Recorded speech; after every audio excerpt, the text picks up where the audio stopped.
This thing is a lot brighter white than it was. I saw just a few years ago. I saw a picture of me, and my goatee was much darker. Yep, I have a theory.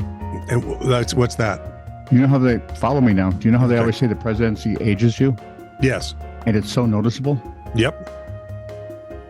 I believe that right now with our president, they're sucking the life whatever youth they can from other people so that we will all look much older when this presidency is done. I knew it. He's a succubus. Hey.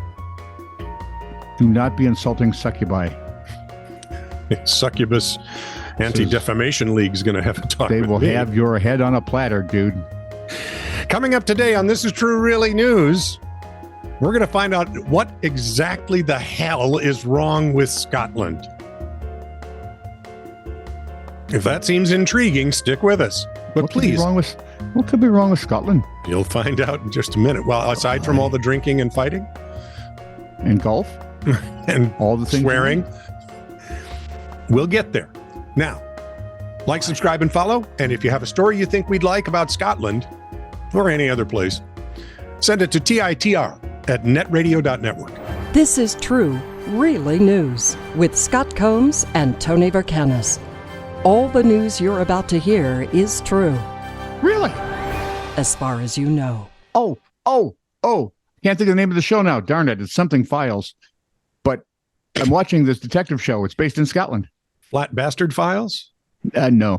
But it's based in Scotland, and I'm looking. It took me 3 freaking episodes to figure out who the star was.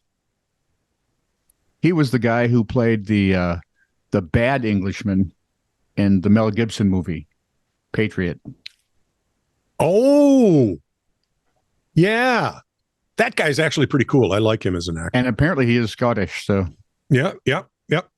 So if you've ever watched British television, watched Irish television, and then watch Scottish television, they're all different. Thankfully, it's nice that way, though. It is. Did you see the one where Rob Lowe was shipped off to got a job? Oh, what was that? Oh, it was on BritBox. Yeah. And the first episode just had me. You had me. And he was great throughout the whole thing. Or they redid Broadchurch in the U.S. as Grace Point, but brought David Tennant over. Yeah, that was fine, too, because I watched both series. They're fantastic. Yeah. Other one was way better. You can't replace Coleman. I'm sorry. Now, where was I? In the early 2000s, Joseph DeRuvio Jr., yes, there's at least 2 of them, Norwalk, Connecticut, had developed painful bunions on his feet.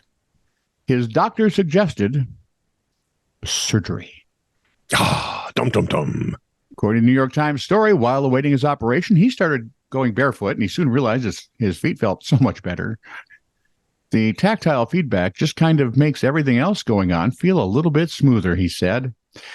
Now, 59 years old, DeRuvio has been barefoot for the better part of 2 decades. And he says navigating weather and terrain is easier than navigating people. Okay, that's probably true. He is sometimes asked to leave a business, and on occasion he fights back. If I'm feeling feisty, he said. His wife added, we do get thrown out of a few places. So she's gotten used to it. But his shoelessness contributes to a mindful life. DeRuvio said, I pay attention to every single step I take.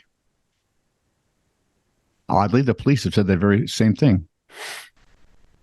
No, it's every step you take. This is right. The guy that inspired Sting? Probably. No, it'd be way too late for that. But anyway. Oh, okay. Let's go find out what the hell's wrong with Scotland. Dog stuff when you don't have shoes on. Because I hate that feeling because I've doed it. Remember the one time I stepped on it with my heel while running? And your heel goes out from under you and you land flat backed right on it? And you do the cartoon flip? Yep. Oh. It was bad. Scottish I don't remember that. Rural Affairs Secretary Mairi Gauguin, here we go.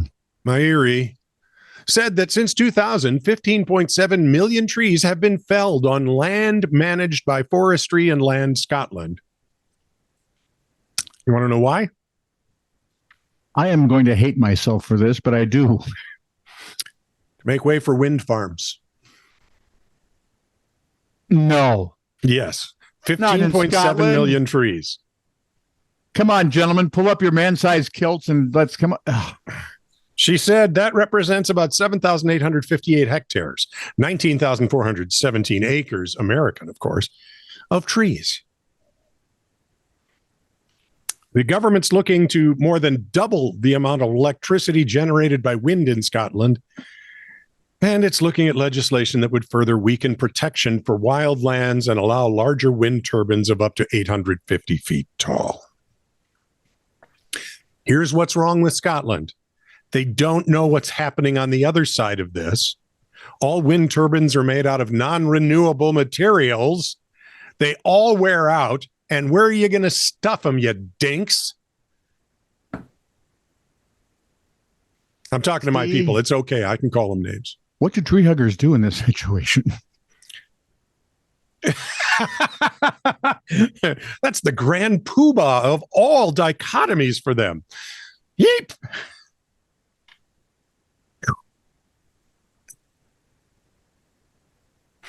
No, Martha. Fire me up again. Let's see if they're going to have to change their theme song from Scotland the Brave to Scotland the Scotland the Well. It seemed like a good idea at the time. Right. KOKH-TV reported back in March that a woman in Dixon, Oklahoma, was attacked by her neighbor's pet monkey.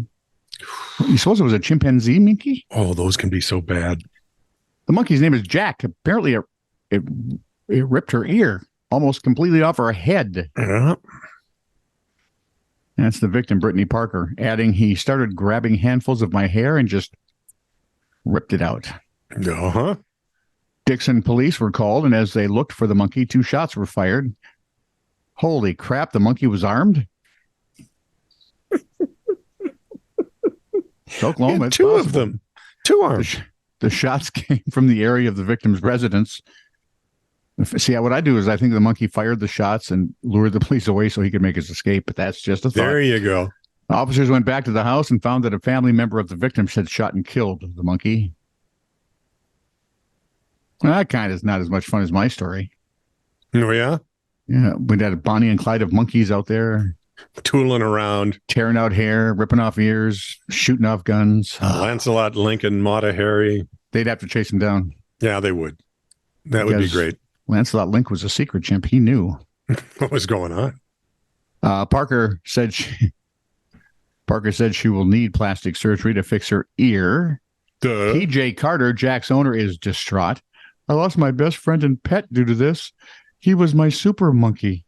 I feel sorry for Parker and her injury, but my friend and pet Jack lost his life over a massive misunderstanding and the lack of knowledge and education with exotic animals. This is why there are a lot of ordinances against exotic animals, because it's kind of hard to keep up on that. This is Oklahoma and not say, give me any other state. New York, Massachusetts, Dublin. Yeah, district attorney's not filing charges. Yeah. Now, remember back to the first story of this week? I think it was, or the first few stories of this week. That was 5 days ago. Come on. It's Moose Week here on This Is True Really News. Moose and squirrel? Nope, just the moose. British comedian, in fact, not the entire moose in this case. British comedian Joe Pasquale said he's lucky to be alive after a freak moose antler accident during his latest tour in Skegness. As you well know, Skegness is a seaside town and civil parish in the East Lindsey district of Lincolnshire, England. Known for its vibrant moose community. On the Lincolnshire coast of the North Sea, the town is 43 miles, which is 96 kilometers east of Lincoln, and 22 miles, 35 kilometers northeast of Boston.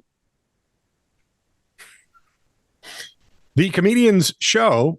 Why are we doing kilometers in a Boston story here? This is Boston, England. That sucks most of the fun out of it. Yeah, I know. So no marathon? I've actually worked with a guy. Probably run out of Island. Remember Monster Quest on the History Channel? Vaguely. Yeah, we helped produce that. We did the audio for it. And one of the showrunners was from Boston, England. The comedian's show, The New Normal, features a number of props, including the antlers. Pasquale confesses, in the act, I have a great big pair of moose antlers, and they're huge things. They've got like these huge prongs sticking out. And the gag is, I have to put them on my head, and I go, I put too much moose in my hair. I swear to God, you and I did that joke back at KS 40 years ago. And, yeah, right. Easy. It's nothing like dragging a screaming mammal through your hair, right? As a giant screaming mammal. And if I need squirrel, he comes, moose down. But at the end of the act, the curtains came down and all my props are strewn all over the stage, and they bring the lights down, obviously. As I'm starting to pull my props away, I literally trip over my moose head. There's no word on whether he was wearing it at the time. He feared he was going to impale himself right in the belly, but added that somehow he managed to push his torso out of harm's way and twist around onto his back. So it was like Tom Cruise in the new Mission Impossible film. Did he do it like in Zack Snyder slow motion? Maybe. Seriously, I thought I was going to die. As it turns out, he impaled the back of his leg and received 7 stitches. Well, so close. This is true, really news. Send email to TITR@netradio.network.